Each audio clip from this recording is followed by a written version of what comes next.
ಹಾಗಾದ್ರೆ ಇದೇ ಅದು. ಇದನ್ನ ನೋಡಿ ಗುರುವರ್ಯರು ಓಡ್ತಿದ್ದಿದ್ದು. ಓಡ್ತಿರ್ಲಿಲ್ಲ, ಓಡಿಸುತ್ತಿದ್ವು.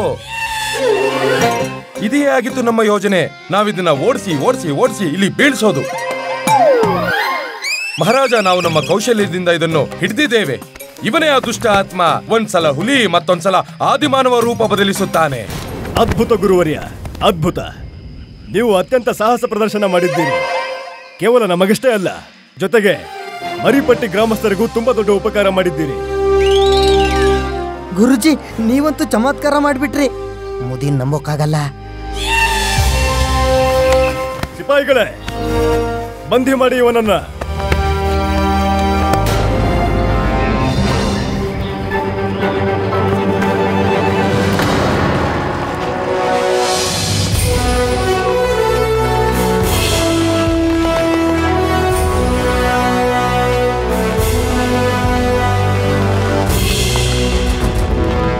ಮಹಾರಾಜರಿಗೆ ಜಯವಾಗಲಿ.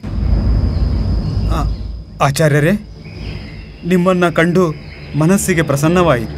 ನಿಮ್ಮ ಬಗ್ಗೆ ಚಿಂತೆಯಾಗಿತ್ತು. ಕೊನೆಗೂ ಈ ದುಷ್ಟ ಪ್ರಾಣಿ ಸಿಕ್ಕಾಕೊಂಡ. ಮಂತ್ರಿವರ್ಯ, ತುಂಬಾ ಕಷ್ಟದಿಂದ ನಾವು ಇವನನ್ನು ಹಿಡಿದಿದ್ದೇವೆ. ನೀವಾ? ಹಾ, ನಾವೇ, ಇನ್ಯಾರು?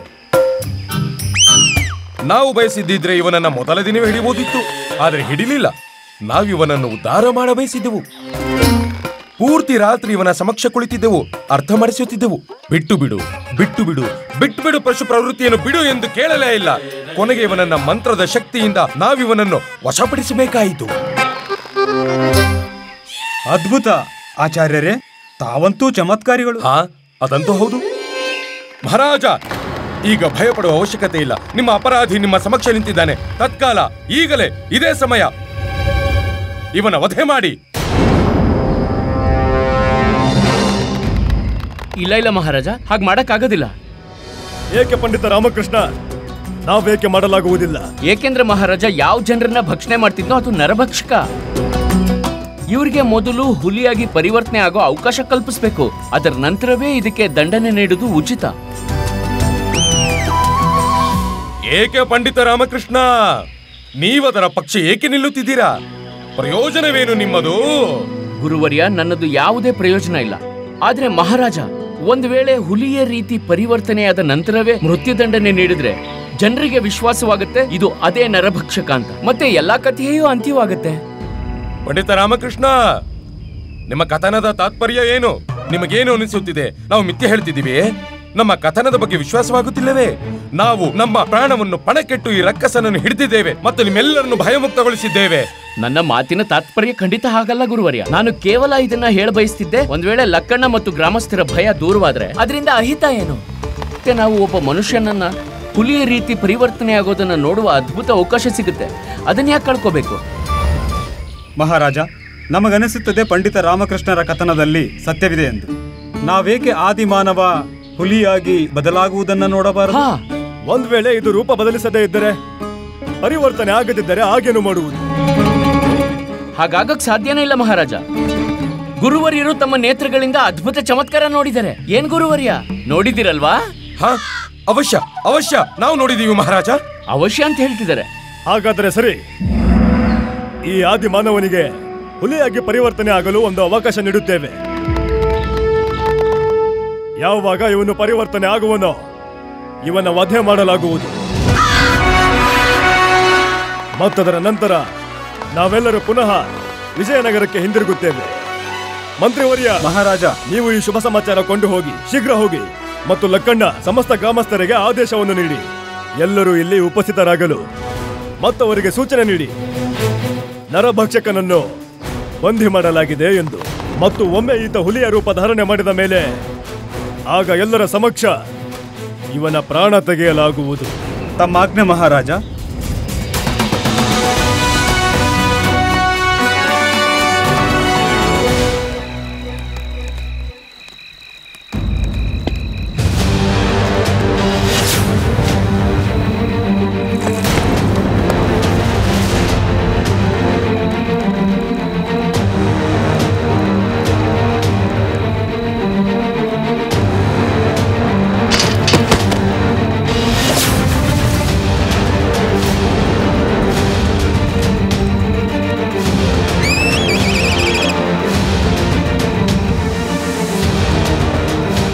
ಸುಮ್ಮನಿರು ಅಮ್ಮ, ಸ್ವಲ್ಪ ಹೊತ್ತು ಶಾಂತವಾಗಿರು.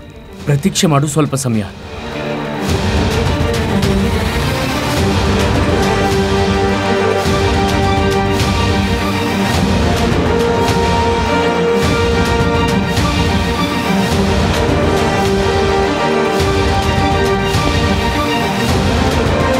ಪ್ರಭು ಪ್ರಭು, ನೀವು ಅವನನ್ನು ಉದ್ಧಾರ ಮಾಡಿ ಹೋಗಿ ಅವನಿಗೆ ಮಂತ್ರ ಹೇಳಿ. ಅವನು ತತ್ಕಾಲ ಹುಲಿಯಾಗಿ ಪರಿವರ್ತನೆಯಾಗುತ್ತಾನೆ ಮತ್ತು ನಿಮ್ಮ ಚರಣದ ಮೇಲೆ ಬಂದು ಕೂರುತ್ತಾನೆ. ಅಯ್ಯೋ ಭಗವಂತ, ನೀವೇಕೆ ನಮ್ಮ ಪ್ರಾಣದ ಹಿಂದೆಯೇ ಬಿದ್ದಿದ್ದೀರಾ? ನಿಮ್ಮದಲ್ಲ ಸ್ವಾಮಿ, ಹುಲಿಯದ್ದು. ನೀವದರ ಚಿಂತೆ ಮಾಡಬೇಡಿ, ನಾವದನ್ನು ನೋಡುತ್ತಿದ್ದೇವೆ. ನಮ್ಮನ್ನು ನೋಡಲು ಬಿಡಿ. ಈ ಆದಿಮಾನವ ಯಾವಾಗ ಹುಲಿಯಾಗಿ ತನ್ನ ರೂಪ ಬದಲಿಸಿಕೊಳ್ಳುತ್ತಾನೋ? ನಾವು ಎಷ್ಟು ಸಮಯದಿಂದ ಹೊರಗೆ ಕುಳಿತಿದ್ದೇವೆ. ಈಗ ನಮಗೆ ನಿದ್ರೆ ಕೂಡ ಬರ್ತಾ ಇದೆ. ಈಗ ಇದನ್ನು ಹೇಗೆ ಹೇಳಲಾಗುತ್ತದೆ ಮಹಾರಾಣಿ ತಿರುಮಲಾಂಬ? ಹುಲಿಯಾಗಿ ಯಾವಾಗ ಪರಿವರ್ತನೆ ಆಗುತ್ತದೆಂದು ಕೇವಲ ಪ್ರತೀಕ್ಷೆ ಮಾಡಬಹುದು.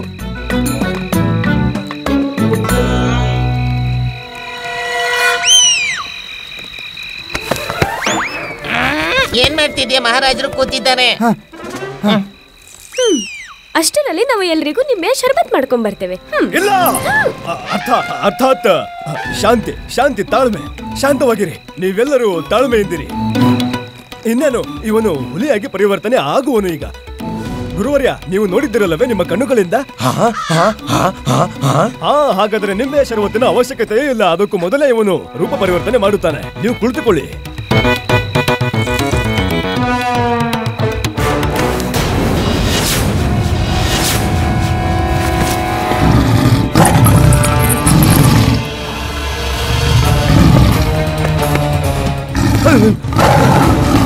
ವರುಣ್ ಅಲ್ಲ, ಹೇಳಿ ಸ್ವಾಮಿ. ಹುಲಿ ಇಲ್ಲಿ, ಧ್ವನಿ ಅಲ್ಲಿ.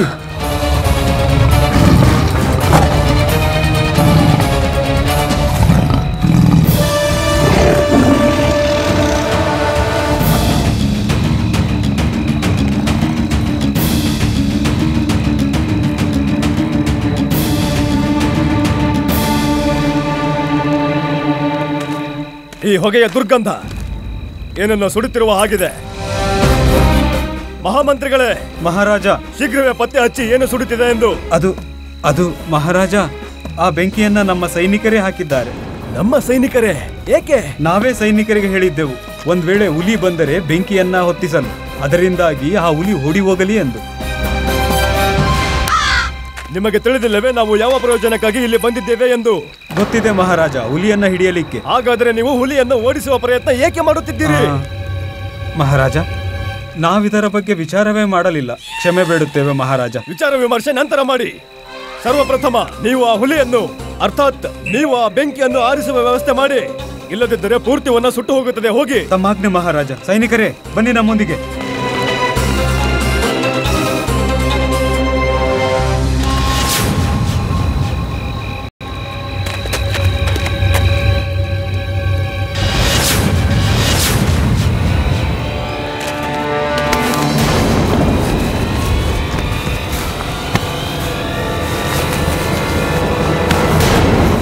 ಸೈನಿಕರೇ, ಹಿಡಿದುಕೊಳ್ಳಿ. ಹುಲಿಯನ್ನ ಹಿಡಿದಾಯ್ತು ಮಹಾರಾಜ. ಹುಲಿ? ಅದು ಆದಿಮಾನವ ಹುಲಿಯಾಗಿ ತನ್ನ ರೂಪ ಬದಲಾಯಿಸಲೇ ಇಲ್ಲ. ಬದಲಾಯ್ತು ಗುರುವರ್ಯ. ಎಲ್ಲಿ ಬದಲಾಯಿತು? ಧ್ಯಾನ ಇಲ್ಲಲ್ಲ, ಅಲ್ಲಿರ್ಸಿ.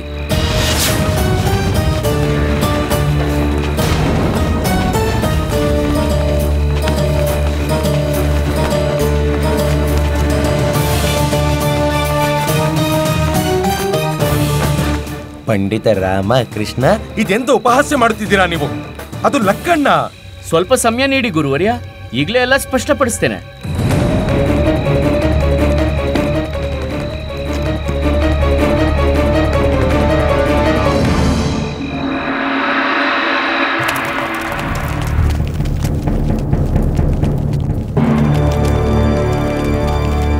ಮುಕ್ತಗೊಳಿಸಿ ಇವರನ್ನ.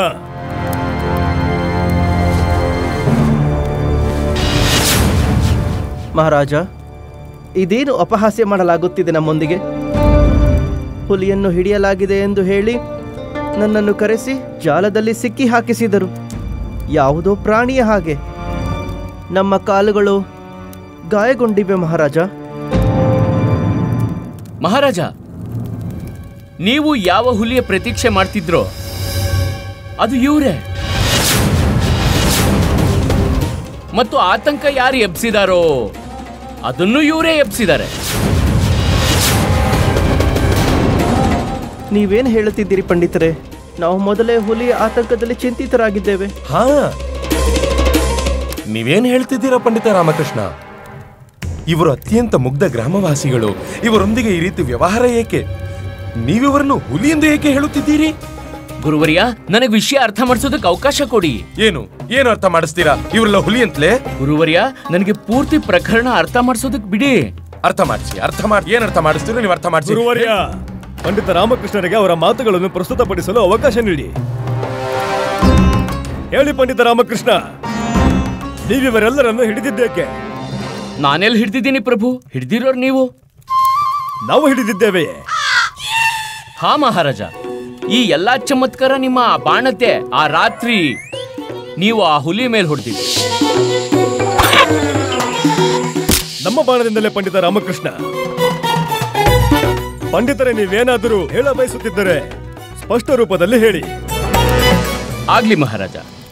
ಮಹಾರಾಜ, ನಾನು ಯಾವ ಸ್ಥಾನದ ಬಳಿ ಹೋದೆ ಅಂದ್ರೆ ನೀವು ನಿಮ್ಮ ಬಾಣದಿಂದ ಆ ಹುಲಿಗೆ ಪೆಟ್ಟು ಮಾಡದಲ್ಲಿಗೆ. ಏಕೆಂದ್ರೆ ಈ ಮಾತಿನ ಪುಷ್ಟೀಕರಿಸಲು ಹುಲಿಯ ರಹಸ್ಯ ಏನು ಅಂತ ಬಹಳ ಹುಡುಕಾಟದ ನಂತರ ನನಗೆ ಅಲ್ಲಿ ಒಂದು ಮನುಷ್ಯನ ಕತ್ತರಿಸಿದ ಬೆರಳು ಸಿಕ್ತು. ಮಹಾರಾಜ, ಅಲ್ಲಿ ಏನು ಘಟಿಸ್ತೋ ಅದು ನಿಮ್ಮ ಬಾಣದಿಂದಲೇ ಆದದ್ದು. ಅಲ್ಲಿ ರಕ್ತವೂ ಪ್ರಾಪ್ತಿಯಾಯಿತು. ನೀವು ಬಾಣ ಚಲಾಯಿಸಿದಿರಿ ಹುಲಿಯನ್ನು ಗಾಯಗೊಳಿಸಲು. ಆದ್ರೆ ಅಲ್ಲೊಂದು ಬೆರಳು ಸಿಕ್ಕಿದ್ದು ಮನುಷ್ಯಂದು. ಬಹುಶಃ ಆ ಬೆರಳು ಇವರಲ್ಲೇ ಯಾರ್ದೋ ಆಗಿರುತ್ತೆ.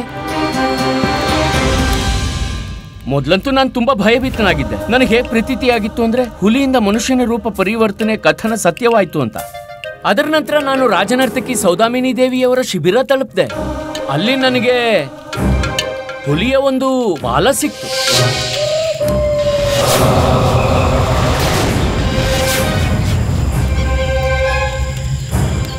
ಆಗ ನನಗೆ ಪ್ರತೀತಿ ಆಯ್ತು ಮಹಾರಾಜ, ಅದು ನರಭಕ್ಷಕ ಅಲ್ಲ ಅಂತ. ಮತ್ತು ಯಾವಾಗ ಗುರುದೇವ ಈ ಆದಿಮಾನವನ್ನ ಹಿಡ್ತಿದ್ರೋ ಆಗ ನನಗೆ ಶಂಕೆ ಇನ್ನೂ ಹೆಚ್ಚಾಯ್ತು. ಇದು ದುಷ್ಟ ಪ್ರಾಣಿ ಖಂಡಿತ ಅಲ್ಲ ಅಂತ. ಅದೇನಾದ್ರೂ ಭಯಾನಕ ರಾಕ್ಷಸನಾಗಿದ್ರೆ ಗುರುವರ್ಯರು ಹೀಗೆ ಬದುಕಿ ಬರಲು ಸಂಭವವಾಗ್ತಿರ್ಲಿಲ್ಲ. ನೀವೇನು ಹೇಳ್ತಿದ್ದೀರ ಪಂಡಿತ ರಾಮಕೃಷ್ಣ? ಏನು ನಿಮಗೆ ನಮ್ಮ ಮಂತ್ರದ ಶಕ್ತಿಯ ಬಗ್ಗೆ ತಿಳಿದಿಲ್ಲವೇ? ತಿಳಿದಿದೆ ಗುರುವರ್ಯ. ನಾನು ಕೇವಲ ಇಷ್ಟು ಮಾತ್ರ ಹೇಳ ಬಯಸ್ತಿದ್ದೆ, ಇಂಥ ರಾಕ್ಷಸನಿಂದ ಬದುಕಿ ಉಳಿಯೋದು ಸಂಭವವಾಗ್ತಿರ್ಲಿಲ್ಲ ಅಂತ. ಅವ್ರು ನಿಮಗೆ ಮಂತ್ರ ಉಚ್ಚಾರಣೆ ಮಾಡೋ ಅವಕಾಶನೂ ಕೊಡ್ತಿರ್ಲಿಲ್ಲ. ನೀವು ಹಿಡಿದಿದ್ದಂತೂ ಅವಶ್ಯ, ಆದ್ರೆ ಒಬ್ಬ ಮನುಷ್ಯನಂತ. ಆತ ರಾತ್ರಿ ಇಡೀ ನಿಮ್ಮ ಜೊತೆಯಲ್ಲೇ ನಿಮ್ಮ ಸಮೀಪವೇ ಇದ್ದ, ನಿಮಗೆ ತೊಂದರೆ ಕೊಡ್ಲಿಲ್ಲ. ಮಹಾರಾಜ, ನನ್ನ ಶಂಕೆ ವಿಶ್ವಾಸದಲ್ಲಿ ಇನ್ನೂ ಹೆಚ್ಚಾಯ್ತು ಅಮ್ಮ ಆದಿಮಾನವನ್ನ ಗುರುತಿಸಿದಾಗ. ನಾವು ಅವನನ್ನ ಶಿಬಿರಕ್ಕೆ ಕರೆತಂದೆ. ಅರ್ಥಾತ್ ನಿಮ್ಮ ಅಮ್ಮನವರು ಕೂಡ ಆ ಆದಿಮಾನವನನ್ನು ಮೊದಲ ಭೇಟಿಯಾಗಿದ್ದರೆ? ಕೇವಲ ಭೇಟಿಯಷ್ಟೇ ಅಲ್ಲ ಮಹಾರಾಜ, ಆದಿಮಾನವ ಅಮ್ಮನಿಗೆ ಒಳ್ಳೆಯ ಮಿತ್ರ ಕೂಡ ಆಗಿದ್ದ. ಪ್ರತಿದಿನ ನಮ್ಮ ಶಿಬಿರದ ಹೊರಗೆ ಅಮ್ಮನಿಗೆ ಹಣ್ಣು ಬಿಟ್ಟು ಹೋಗ್ತಿದ್ದ. ಇಷ್ಟೊಂದು ಹಣ್ಣುಗಳು ಶಿಬಿರದ ಬಳಿ ಯಾರಿಟ್ರು?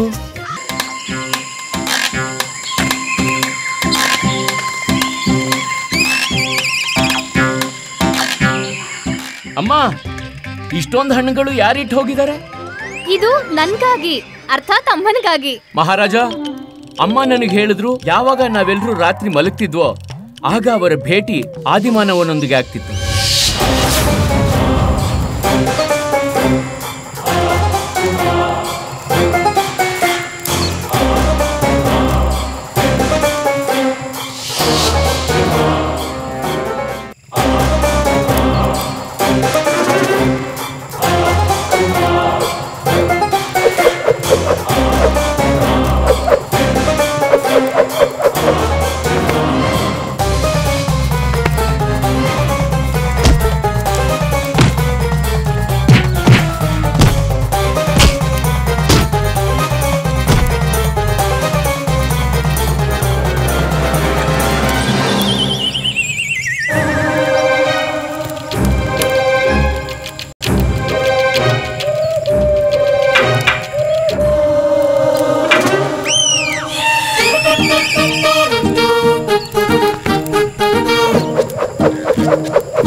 ಮಹಾರಾಜ, ಈ ಆದಿಮಾನವ ನರಭಕ್ಷಕ ಅಲ್ಲ. ಅವರು ನಮ್ಮಂತೆಯೇ ಒಬ್ಬ ಸಾಧಾರಣ ಮನುಷ್ಯ. ಈ ರಹಸ್ಯವನ್ನು ತಿಳಿಯುವುದು ಶೇಷವಿತ್ತು. ಆತ ವನದಲ್ಲಿ ಏಕೆ ಉಳಿದಿದ್ದಾನೆಂತ ನಾನು ಅದೇ ವಿಷಯವನ್ನು ತಿಳಿಯುವುದಕ್ಕೆ ಮಾರಿಪಟ್ಟಿ ಗ್ರಾಮಕ್ಕೆ ಹೋದೆ. ಅಲ್ಲಿ ಸುತ್ತಮುತ್ತ ವಿಚಾರಿಸಿದ ನಂತರ ನನಗೆ ಇದು ತಿಳಿಯಿತು. ಹೆಚ್ಚು ಕಮ್ಮಿ 20 ವರ್ಷಗಳ ಹಿಂದೆ ಗ್ರಾಮದಿಂದ ಒಬ್ಬ ಮುಗ್ಧ ಬಾಲಕ ವನದಲ್ಲಿ ಕಳೆದು ಹೋಗಿದ್ದ. ಆತ ಹಿಂದಿರುಗಿ ಬಾರಲೇ ಇಲ್ಲ. ಈ ಆದಿಮಾನವ ಅದೇ ಮುಗ್ಧ ಬಾಲಕ ಮಹಾರಾಜ. ಅರ್ಥಾತ್ ಈತ ಆದಿಮಾನವನೇನಿದ್ದಾನೋ ಅವನು ನರಭಕ್ಷಕನಲ್ಲ. ಹೌದು ಮಹಾರಾಜ. ಮಹಾರಾಜ, ನಾನು ಯಾವ ಗ್ರಾಮಕ್ಕೆ ಹೋದ್ನೋ ನನಗೆ ಮತ್ತೊಂದು ರಹಸ್ಯ ತಿಳಿತು. ಇಲ್ಲಿ ಏನೆಲ್ವೋ ಆಗುತ್ತಿದೆಯೋ ಅದೊಂದು ತಂತ್ರ, ಡೋಂಗಿ. ಗ್ರಾಮದಲ್ಲಿ ಹುಲಿನೂ ಇಲ್ಲ, ನರಭಕ್ಷಕನೂ ಇಲ್ಲ, ಗ್ರಾಮಸ್ಥರಿಗೆ ತೊಂದರೆ ಕೊಡೋಕೆ ಅಂತ. ಗ್ರಾಮದ ಹತ್ತಿರದಲ್ಲೂ ದೂರಕ್ಕೂ ಹುಲಿ ಇಲ್ವೇ ಇಲ್ಲ ಆತಂಕ ಪಡೋದಕ್ಕೆ. ಆ ನಂತರವೇ ನನಗೆ ತಿಳಿಯಿತು, ಮನುಷ್ಯನಿಂದ ಹುಲಿಯಾಗೋ ಮಿಥ್ಯಕತೆ ಹಬ್ಬಿಸ್ತಿದಾರೋ ಅವರಿಗೆ ಆದಿಮಾನವ ಸಿಕ್ಕಾಕೊಂಡಿದ್ದಾನೆ ಅಂತ ಏನಾದ್ರೂ ತಿಳಿದ್ರೆ ಇಲ್ಲಿಗೆ ಅವಶ್ಯ ಬಂದೇ ಬರ್ತಾರೆ. ಮತ್ತವ್ರು ಬಂದ್ರೂ ಕೂಡ ಆದಿಮಾನವನ ಕಾರಣದಿಂದಲೇ ಇವರ ಈ ಎಲ್ಲ ಪ್ರಪಂಚ ಅಸಫಲವಾಯಿತು.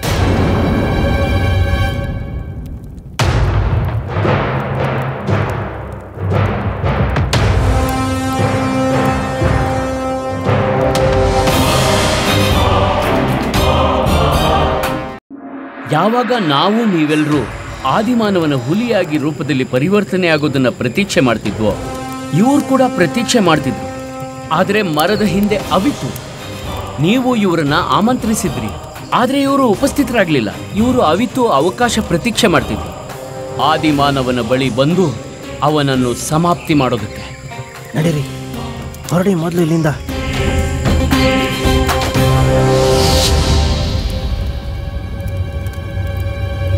ಮತ್ತು ಯೋಜನೆಯ ಅನುಸಾರ ನಾವು ಅಗ್ನಿಯನ್ನ ಪ್ರಜ್ವಲಗೊಳಿಸಿದೆವು. ಹೌದು, ಯಾವಾಗ ಅಲ್ಲೋಲ ಕಲ್ಲೋಲ ಆಗಲು ಶುರುವಾಯ್ತೋ ನಾನು ಇವರ ಮಾರ್ಗದಿಂದ ಸೈನಿಕರನ್ನು ದೂರವಿರಿಸಿದೆ. ಏಕೆಂದ್ರೆ ಇವರು ಆದಿಮಾನವನನ್ನು ಉಳಿಸಲು ಅವನ ನಿಕಟ ಬರಲೆಂದು. ಮತ್ತಿವರು ಬಂದರೂ ಕೂಡ. ಆದರೆ ಇವರಿಗೆ ತಿಳಿದಿರಲಿಲ್ಲ, ನಾನು ಮಹಾರಾಜ ಮತ್ತು ಮಂತ್ರಿವರ್ಯ ಸೇರಿ ಇವರನ್ನ ಹಿಡಿಯಲು ಮೊದಲೇ ಜಾಲ ಹೆಣೆದಿದ್ದುವೆಂದು. ಇವರು ಬಂದು ಸಿಕ್ಕಾಕೊಂಡ್ರು. ಅದು ನಾವು ಲಖಣ್ಣ ಅವರೇ, ನೀವು ಯಾವಾಗ ವನದಲ್ಲಿದ್ರು ನಮ್ಮ ಸೈನಿಕರು ನಿಮ್ಮ ಮೇಲೆ ಕಣ್ಣಿಟ್ಟಿದ್ರು. ಈಗ ನಿಮ್ಮ ಬಳಿ ಕೇವಲ ಒಂದೇ ವಿಕಲ್ಪ ಶೇಷವಿದೆ. ನೀವು ಮಹಾರಾಜರ ಸಮಕ್ಷ ಸ್ವಯಂ ಎಲ್ಲವನ್ನೂ ಒಪ್ಪಿಕೊಳ್ಳುವುದು. ಈಗ ನಿಮ್ಮ ಭೇದ ಎಲ್ಲರ ಮುಂದೆ ಸ್ಪಷ್ಟವಾಗಿದೆ. ವನದಲ್ಲಿ ಯಾವುದೇ ನರಭಕ್ಷಕನೂ ಇಲ್ಲ ಮತ್ತು ಹುಲಿ ಕೂಡ. ಹೇಳಿ ಲಕ್ಕಣ್ಣ, ಏಕೆ ಮಾಡಿದಿರಿ ಹೀಗೆ? ಮಹಾರಾಜ, ಇದು ಸತ್ಯ ಅಲ್ಲ. ನಾವಂತೂ ಲಕ್ಕಣ್ಣ, ಅಸತ್ಯ ಹೇಳುವುದು ಘೋರ ಅಪರಾಧ. ನಿಮಗೆ ನೆನೆಸಿತು ನಾವು ನಿಮ್ಮ ಈ ಮನುಷ್ಯನಿಂದ ಹುಲಿಯಾಗಿ ಪರಿವರ್ತನೆ ಆಗೋ ಊಹೆಯ ಕಥೆಗಳಲ್ಲಿ ವಿಶ್ವಾಸವಿದೆ ಎಂದೆ. ಒಂದು ನರಭಕ್ಷಕ ಹುಲಿಯನ್ನು ಕೊಲ್ಲುವುದಕ್ಕೆ ನಾವಿಲ್ಲಿ ಸ್ವಯಂ ಬರುವ ಅವಶ್ಯಕತೆಯೇ ಇರಲಿಲ್ಲ. ನಾವಂತೂ ಈ ತಂತ್ರದ ಹಿಂದಿರುವ ಸತ್ಯ ತಿಳಿಯ ಬಯಸಿದ್ದೆವು.